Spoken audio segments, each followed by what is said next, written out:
Thrown out without mercy by their own family, Mary, her baby Joseph, and Grandma Betty are left on the side of a deserted road in the Arizona desert with no water, money, or direction. Under the scorching sun, carrying only a small bag and whatever courage they can muster, they walk through the emptiness as dust rises and hope fades. But you can't imagine what these brave women were about to discover in that barren land. Secrets buried for decades, a document that would change everything, and an encounter with someone who would transform their lives forever. The scorching Arizona sun beat down mercilessly on the cracked pavement as Mary clutched baby Joseph closer to her chest. Her hands trembled not from the heat, but from the shock of what had just happened.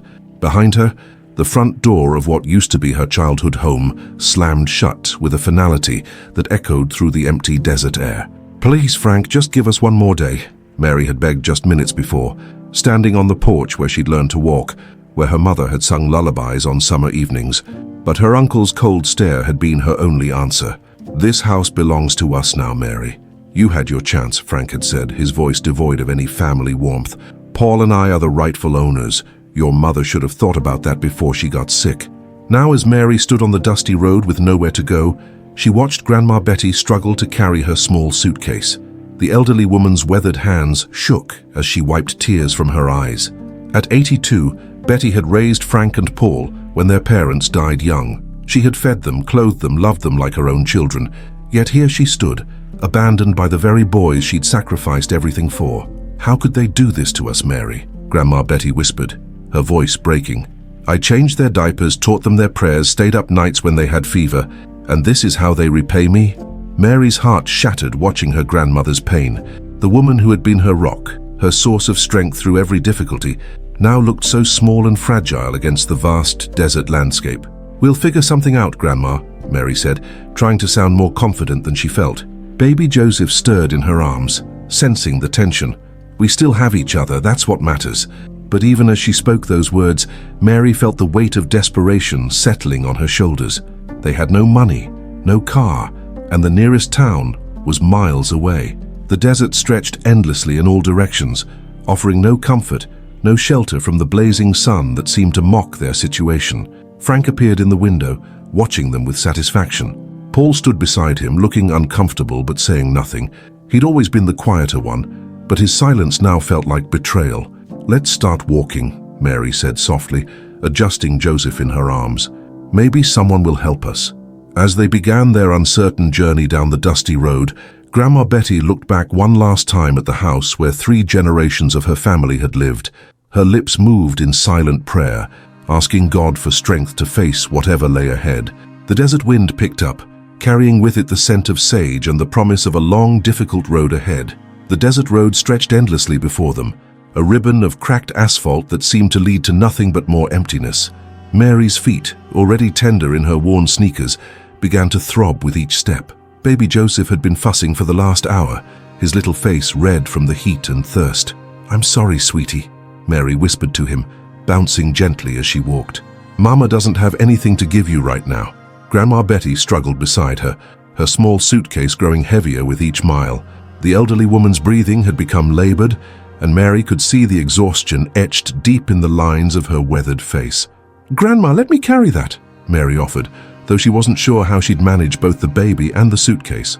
"No, child, you have enough to worry about," Betty replied, though her voice revealed the strain. "The good Lord will provide. He always has." The sound of an approaching engine made Mary's heart leap with hope. A blue pickup truck emerged from the heat waves dancing on the horizon, growing larger as it approached. Mary stepped closer to the road's edge, shifting Joseph to one arm and raising her free hand. The truck slowed slightly as it passed, and Mary caught a glimpse of the driver, a middle-aged man in a cowboy hat. For a moment, their eyes met through the windshield. Mary saw recognition in his gaze, perhaps even sympathy, but then he looked away quickly, pressed harder on the gas pedal, and disappeared into the desert distance, leaving only dust and the bitter taste of disappointment. "People are scared to get involved these days," Grandma Betty said softly, watching the truck vanish. "Can't say I blame them with all the troubles in the world." As the sun began its descent toward the western mountains, painting the sky in shades of orange and purple, a new kind of fear crept into Mary's heart. The desert was beautiful during the day, but she knew how dangerous it could become after dark. Stories of coyote packs, rattlesnakes, and worse filled her mind. Joseph's crying intensified, his small body trembling from hunger and thirst. Mary felt tears of helplessness sting her eyes. What kind of mother was she, unable to provide the most basic needs for her child? "Look there, Mary," Grandma Betty suddenly said, pointing off to the right side of the road. Through the gathering twilight, Mary could make out the outline of a small structure partially hidden by overgrown brush and desert weeds. It was an old adobe cabin, weathered and forgotten, but it had 4 walls and what appeared to be an intact roof. "It's not much," Mary said, studying the abandoned building, "but it's shelter." They made their way through the thorny brush, careful not to trip in the fading light. The cabin's wooden door hung slightly ajar, creaking softly in the desert breeze. Mary pushed it open cautiously, peering into the dim interior. Inside, dust particles danced in the last rays of sunlight, filtering through a small window. The space was modest, but clean enough. Someone had cared for this place once. A worn couch sat against one wall, its faded fabric telling stories of better days. In the corner, Mary spotted a small cot with a thin mattress, and beside it, an empty wooden cradle that made her heart ache with its implications. "Someone lived here," Grandma Betty observed, running her finger along a dusty shelf. "Raised a family here, by the looks of it."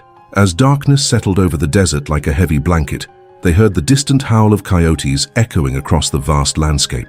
Mary instinctively pulled Joseph closer, grateful for the solid walls surrounding them.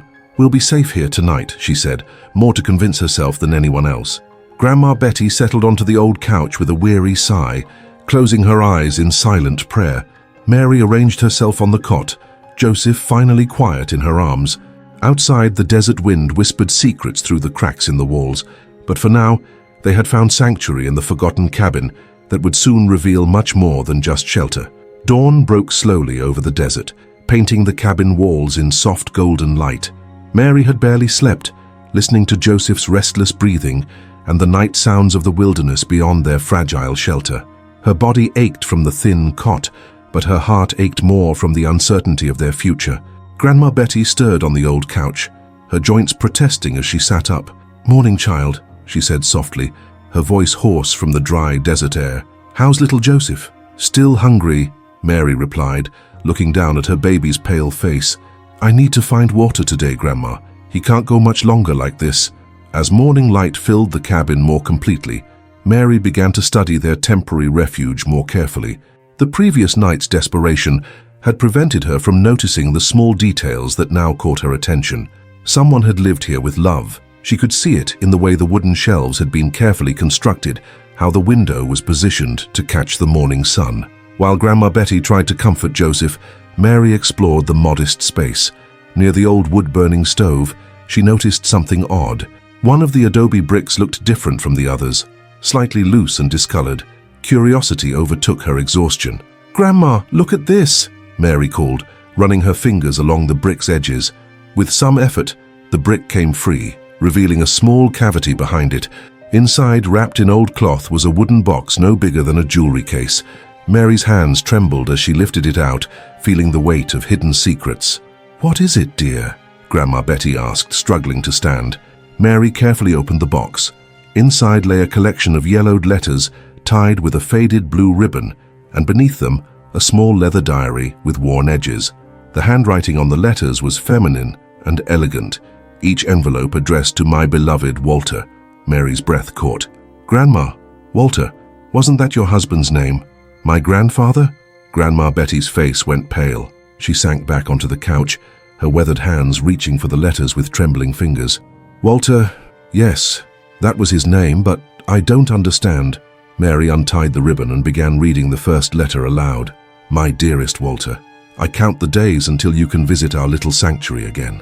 Our child grows stronger, and I dream of the day when we can be a true family." The words hung in the air like a revelation that changed everything. Grandma Betty's eyes filled with tears, not of sadness but of sudden understanding. "Helen," she whispered, as if the name had been locked away in her heart for decades. Her name was Helen. "You knew about this?"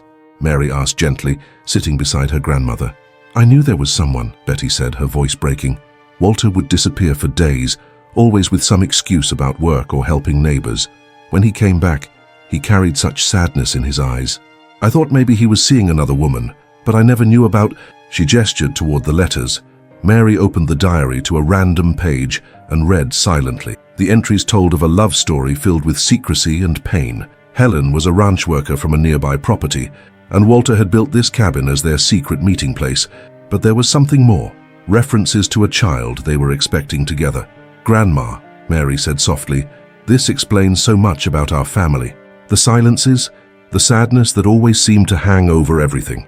Betty nodded, tears streaming down her cheeks. "I wondered why he chose to stay with me when his heart was clearly elsewhere, and I wondered why he always seemed so distant, especially in his later years." Outside, the desert wind picked up, whistling through the cracks in the walls. But inside the cabin, a different kind of storm was brewing, one of family secrets finally coming to light, bringing both pain and understanding to 3 generations of women seeking shelter from life's cruelest betrayals. Joseph stirred in Mary's arms, his tiny fist reaching toward the letters, as if somehow sensing their importance to his family's hidden history. Mary continued reading through Helen's diary as Grandma Betty sat in stunned silence, processing the revelation of her late husband's secret life. The entries painted a picture of a woman deeply in love, but living in constant uncertainty. "Listen to this, Grandma," Mary said softly, finding an entry dated several years later. She writes, "My dear Michael grows stronger each day. He has Walter's eyes and gentle spirit. Walter brings us supplies when he can, always careful not to be seen. I pray this situation will change someday, but I fear it never will." "Michael," Grandma Betty repeated, the name foreign on her lips. Walter had a son named Michael. Mary's hands shook as she turned the diary pages, each entry revealing more about the hidden family that had lived in this very cabin. Helen wrote about teaching Michael to read, about his first steps on the desert floor outside, about the loneliness of raising a child in secrecy.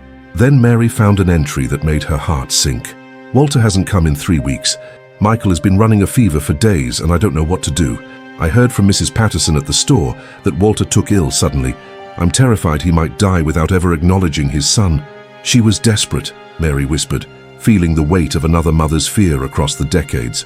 The final entries in the diary were heartbreaking.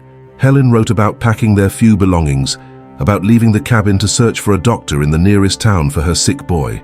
The last entry simply said, "We cannot wait any longer. If we stay, Michael might die. I pray Walter will understand why we had to leave our little sanctuary." "She left to save her child," Grandma Betty said, tears flowing freely now, just like any mother would. Mary reached the bottom of the wooden box and felt something else beneath the letters and diary. Her fingers found a folded piece of paper, yellowed with age and official looking. As she unfolded it carefully, she gasped, "Grandma, look at this." It was a property deed, stamped and signed, dating back over 40 years. The legal language was formal, but the important details were clear. The cabin and the surrounding 5 acres had been officially registered in the name of Michael Sanders.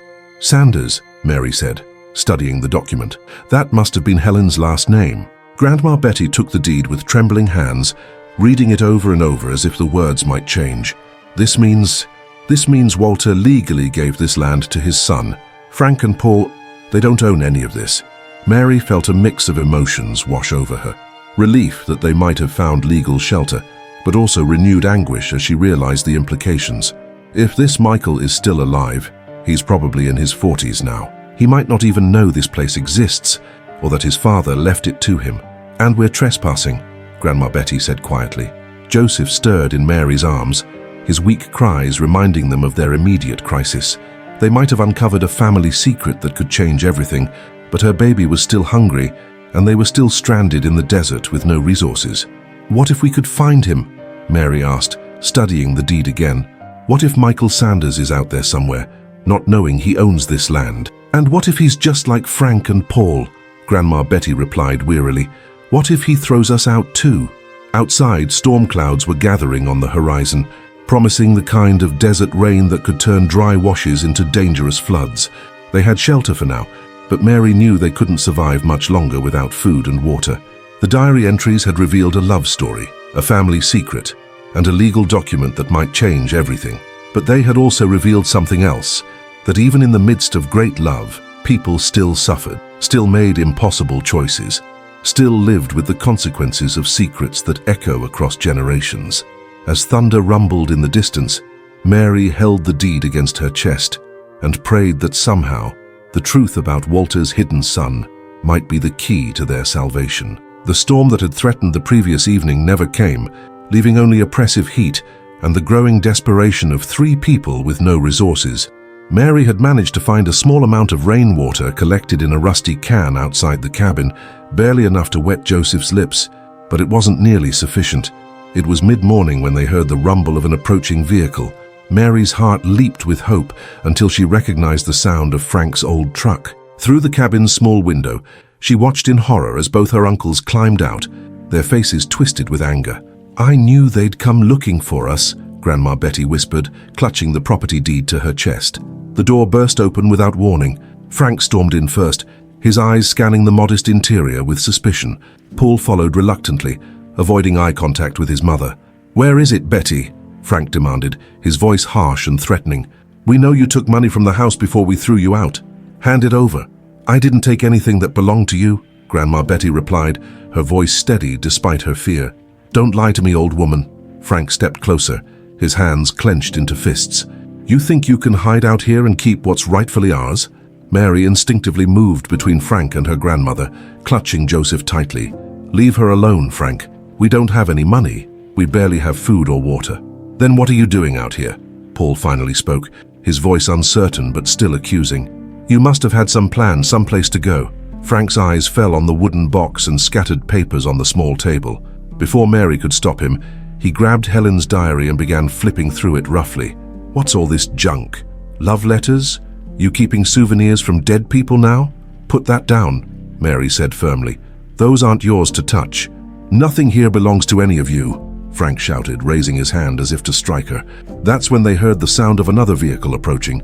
Through the window, Mary saw a white utility truck with power company markings pulling up outside. A man in work clothes and a hard hat climbed out, his attention drawn by the shouting coming from inside the cabin.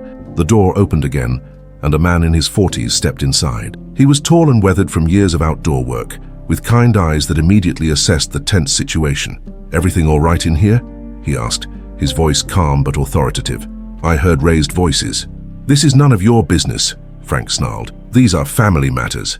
When it involves threatening women and a baby, it becomes my business," the stranger replied firmly, stepping further into the cabin.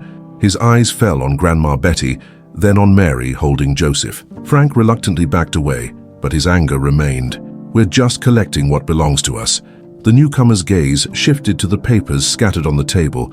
When he saw Helen's diary lying open, his expression changed completely. He moved closer, his eyes fixed on the handwritten pages. "Excuse me," he said quietly, "but may I ask where you found this?"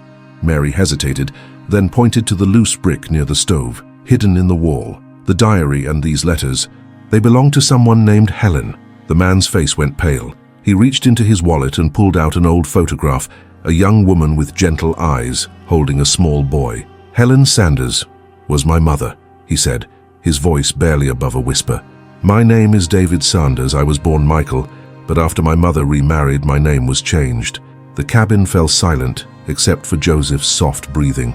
Frank and Paul stared in disbelief as David picked up the property deed with shaking hands. "This land," David said, reading the legal document, "it was left to me by my biological father. I never knew. My mother never told me." He looked around the cabin with new understanding. "This was our home. I remember living here when I was very small."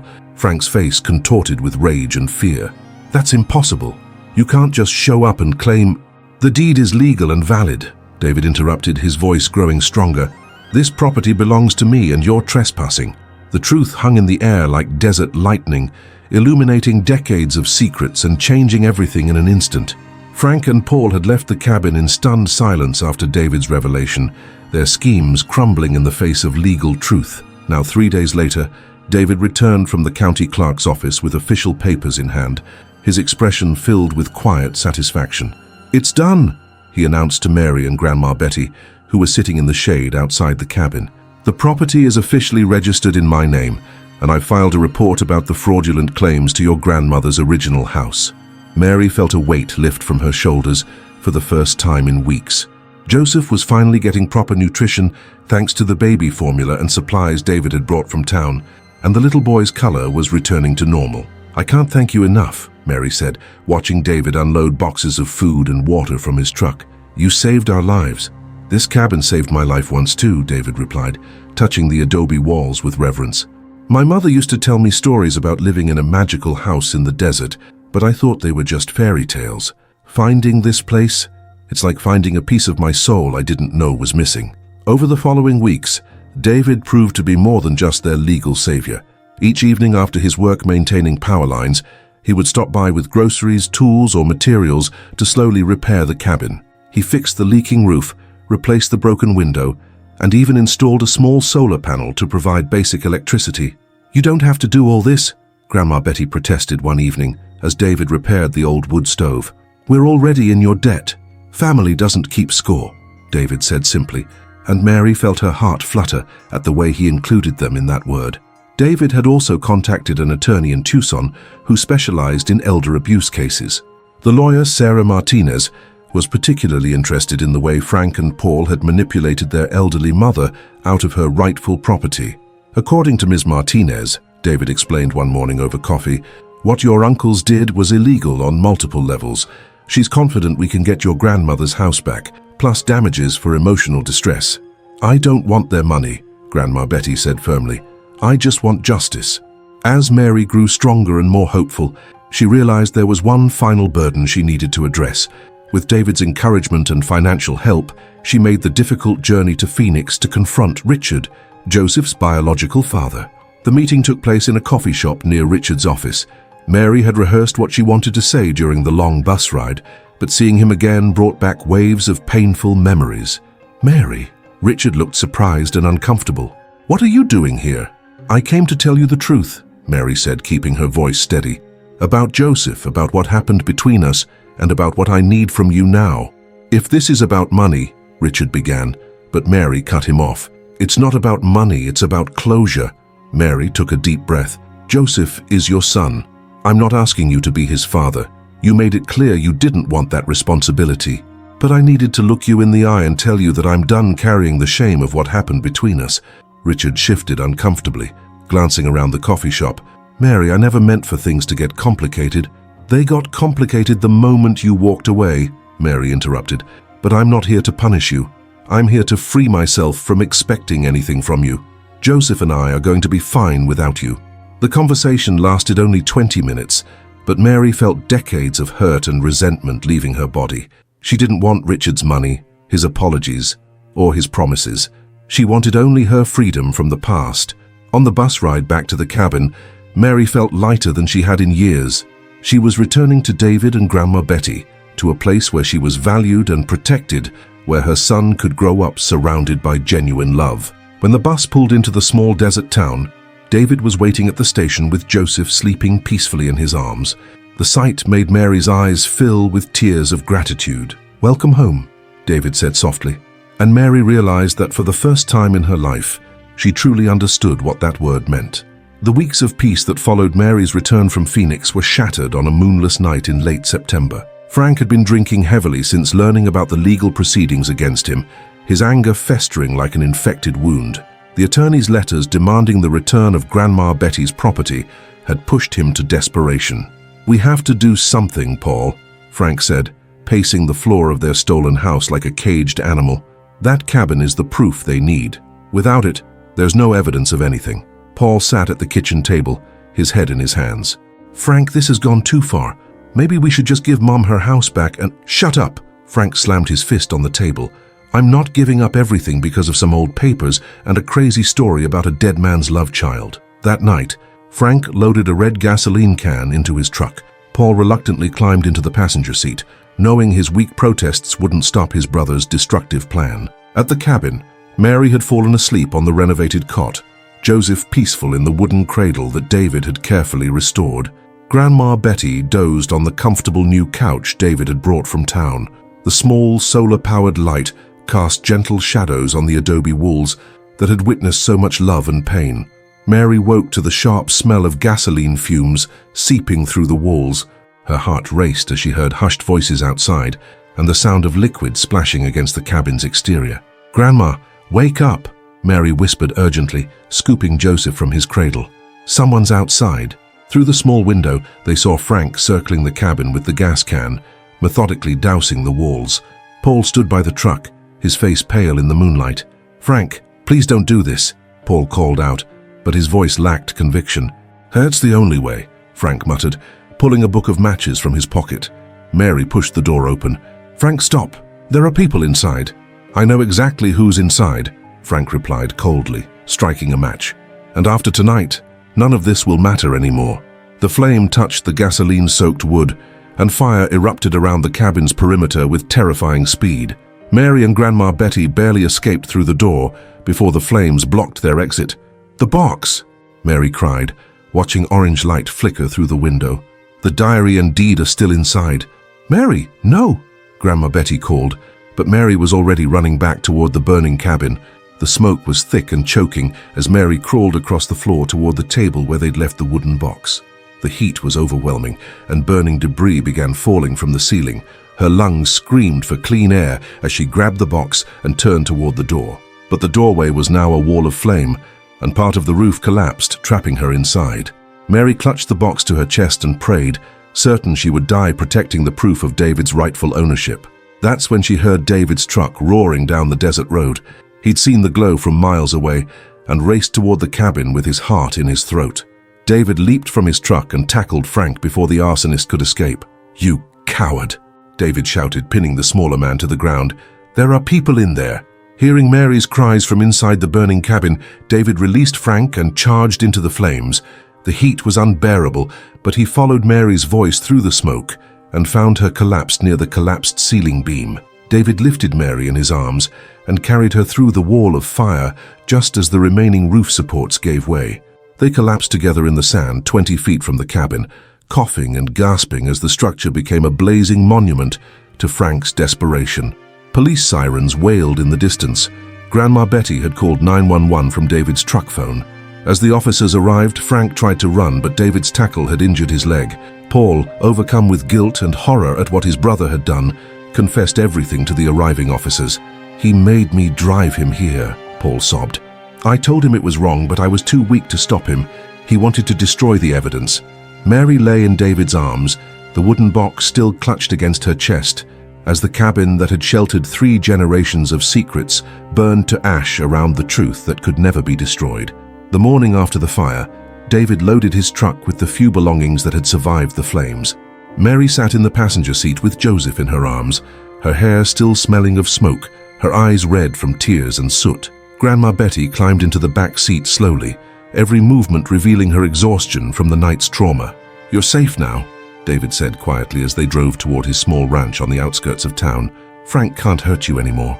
David's property was modest but well maintained. A simple ranch house with a wraparound porch, a few outbuildings, and 20 acres of desert land dotted with mesquite trees. For Mary, who had spent weeks living in uncertainty, the sight of a real home with running water and electricity felt like a miracle.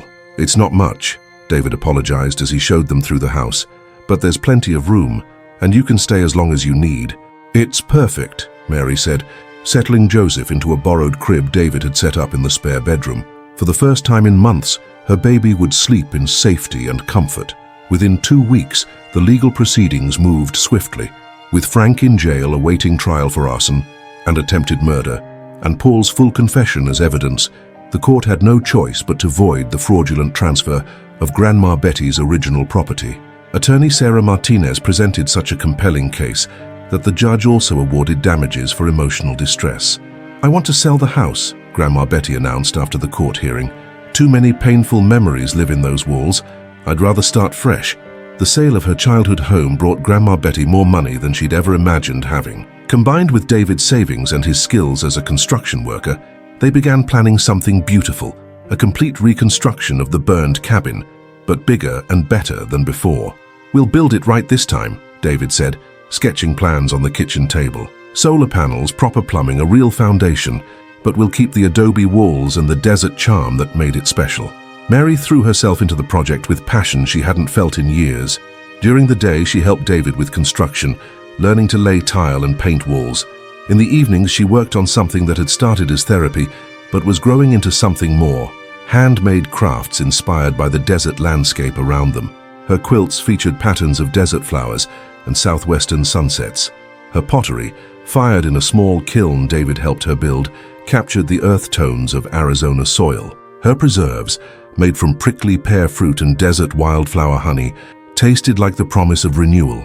"Mary, these are incredible," said Mrs. Patterson from the local store when Mary timidly offered to sell some items on consignment. "I've never seen anything like these quilts. The tourists will love them." What started as a few pieces in the town's only gift shop soon grew into something larger. Word spread through the small community about Mary's beautiful handwork, and orders began coming in faster than she could fill them alone. "I have an idea," Mary told Grandma Betty one evening as they worked together on a particularly complex quilt pattern. "What if we hired some of the other women in town? Mrs. Rodriguez lost her job at the diner, and Sarah Chen could use extra income since her husband got sick." Within 6 months, Mary's craft business was employing 5 local women, each contributing their own skills and cultural traditions to the growing collection. The workshop they set up in one of David's outbuildings filled with laughter and conversation in both English and Spanish as women who had struggled individually found strength in working together. The rebuilt cabin neared completion just as winter arrived. It was larger than the original, with a modern kitchen, 2 bedrooms, and a workshop space for Mary's crafts. But David had carefully preserved elements of the old cabin: the wood-burning stove that had hidden the family secrets, windows positioned to catch the morning sun, and adobe walls that connected them to generations of desert dwellers who had called this land home. Standing in the doorway of their new home, Mary watched Joseph take his first tentative steps across the smooth tile floor. The cabin that had once sheltered forbidden love and family secrets was being reborn as a place of honest work, open hearts, and the kind of love that builds rather than hides. Spring arrived in the desert with a burst of wildflowers that painted the landscape in brilliant yellows and purples. Mary stood in the doorway of their completed cabin, watching David teach 2-year-old Joseph how to identify different desert plants. The sight of the man she'd grown to love patiently answering her son's endless questions filled her heart with a warmth she'd never known was possible. "Daddy, what's that one?" Joseph asked, pointing to a blooming, prickly pear cactus. "That's where your mama gets the fruit for her special jelly," David replied, lifting the boy onto his shoulders. The word "daddy" had come naturally to Joseph, and David had never corrected it. If anything, his eyes lit up every time he heard it. Working side by side through the long months of rebuilding had drawn Mary and David together in ways that went beyond gratitude or convenience. Their love had grown slowly, built on shared labor, quiet conversations in the evening, and the simple joy of watching Joseph thrive in their care. "I never thought I'd trust anyone again," Mary had confessed one evening as they sat on their new porch, watching the sunset paint the mountains purple. "I never thought I'd have a family," David had replied, taking her hand in his calloused palm. "But here we are." Their peaceful morning was interrupted by the sound of an approaching car. Mary's heart clenched with old fear until she recognized the vehicle. It was Paul's sedan, dusty from the highway. Paul climbed out slowly, his appearance dramatically changed from the man who'd helped Frank terrorize them a year ago. His hair had gone gray, his face was thinner, and his eyes carried the weight of deep regret. "Mom?" he called softly, seeing Grandma Betty emerge from the cabin. Grandma Betty studied her son for a long moment. Paul had been released from jail 6 months ago after serving his sentence and testifying against Frank. This was the first time he'd returned to face the family he'd betrayed. "I don't expect forgiveness," Paul said, his voice breaking. "I just needed you to know how sorry I am. What Frank did, what I let Frank do, it was inexcusable." Tears streamed down his weathered face as he continued, "I was weak, Mom. I let him convince me that we deserved more than we had, and I forgot what you taught me about right and wrong." Grandma Betty walked slowly toward her son, her own eyes wet with tears. "You were always the follower, Paul. Even as a little boy, you'd do whatever Frank told you to do." "That's not an excuse," Paul said firmly. "I'm 53 years old. I should have been strong enough to stand up to him." Grandma Betty reached out and touched her son's face gently. "I forgive you, Paul, but you have to forgive yourself now and do better." Paul broke down completely, sobbing in his mother's arms like the scared little boy he'd once been. "I'm leaving town, Mom. Starting over in Colorado. I got a job at a lumber mill. I can't stay here after what I did." "Then you write to me," Grandma Betty said firmly. "And you be the man I raised you to be." The hardest test of Grandma Betty's forgiveness came in the form of angry letters from Frank in prison. The first few had been filled with blame and threats, demanding that she withdraw her testimony. Each letter that arrived caused Grandma Betty visible pain, but she handled them with dignity that amazed Mary. "Aren't you going to read it?" Mary asked one day, watching her grandmother tear up another letter without opening it. "What's in there isn't my son talking," Grandma Betty said sadly. "It's his anger and pride. Until he finds peace with what he's done, those letters will only poison both of us." 6 months later, Mary and David were married in a simple ceremony at the small desert church where Grandma Betty had found comfort through her darkest days. Joseph served as their ring bearer, proudly carrying the simple gold bands David had crafted himself. 2 years after that, their daughter was born on a clear autumn morning. As Mary held the tiny girl in her arms, she looked up at David with tears of joy. "Helen," she said softly. "Her name should be Helen."